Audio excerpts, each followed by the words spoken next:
Charlotte, la cérémonie doit commencer d'ici quelques minutes et sous la pluie.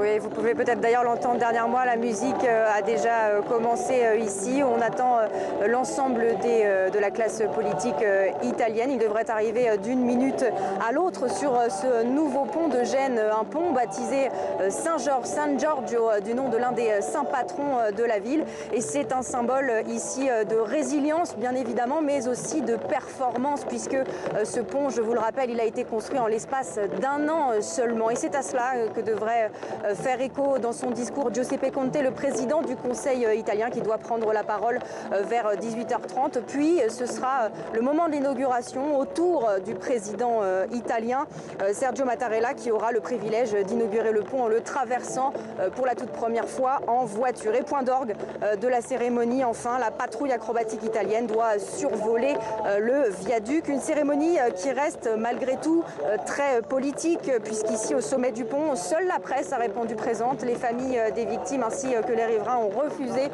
cette invitation officielle.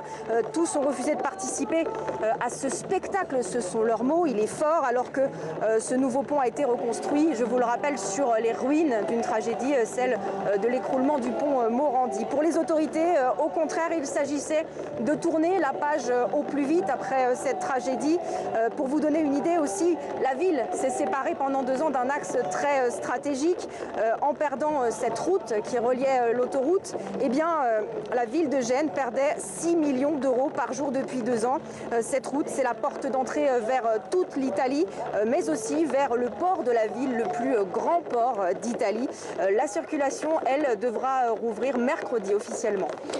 Merci beaucoup Charlotte Gillard depuis Gênes.